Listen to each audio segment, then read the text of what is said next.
తెలంగాణ రాష్ట్రాన్ని వర్ణుడు ఇప్పట్లో వీడేలా కనిపించడం లేదు. ఇప్పటికే కృష్ణా, గోదావరి నదులు వరద నీటితో ఉప్పొంగుతుండగా మరోవైపు బంగాళాఖాతంలో ఏర్పడిన వాయుగుండం రూపంలో మరో ముప్పు పొంచి ఉంది. దీని ప్రభావంతో శుక్ర శనివారాలలో రాష్ట్రంలోని కొన్ని జిల్లాలలో భారీ నుంచి అతి భారీ వర్షాలు కురిసే ప్రమాదం ఉందని హైదరాబాద్ వాతావరణ కేంద్రం హెచ్చరించింది. ఇక ప్రజలు అప్రమత్తంగా ఉండాలని అధికారులు సూచిస్తున్నారు.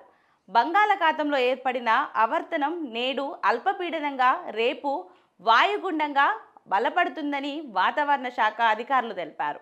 ఇది శనివారం నాటికి తీరం దాటే అవకాశం ఉందని, దీని ఫలితంగా శనివారం వరకు రాష్ట్ర వ్యాప్తంగా తేలికపాటి నుంచి మోస్తారు వర్షాలు, కొన్ని చోట్ల భారీ వర్షాలు నమోదవుతాయని అంచనా వేశారు. ఇక మరోవైపు ఎగువ రాష్ట్రాల నుంచి వస్తున్న వరద ప్రవాహంతో రాష్ట్రంలోని ప్రధాన ప్రాజెక్టులు జలకలను సంతరించుకున్నాయి. కృష్ణా బేసిస్ లోని వరద ఉధృతి కొనసాగుతుంది. నాగార్జున సాగర్ ప్రాజెక్ట్ పూర్తి స్థాయి నీటి మట్టానికి అత్యంత చేరువలో ఉంది. బుధవారం సాయంత్రం నాటికి ప్రాజెక్టులోని 3.66 లక్షల క్యూసెక్ల నీరు వస్తుండగా దాదాపు 3.20 లక్షల క్యూసెక్ల నీటిని దిగువకు విడుదల చేస్తున్నారు. శ్రీశైలం జలాశయానికి సైతం భారీగా వరద వస్తుండటంతో వచ్చిన నీటిని వచ్చినట్టే సాగర్కు వదులుతున్నారు. ఇక మహారాష్ట్ర నుంచి వస్తున్న వరదతో బాసర వద్ద గోదావరి ఉగ్రరూపం దాల్చింది. దీంతో భక్తులు పుణ్య స్నానాలు ఆచరించే స్నానఘట్టాలు పూర్తిగా నీట మునిగాయి. సింగూర్ ప్రాజెక్టుకు కూడా వరద పోటెత్తుతుంది. అధికారులు మొత్తం 8 గేట్లను ఎత్తి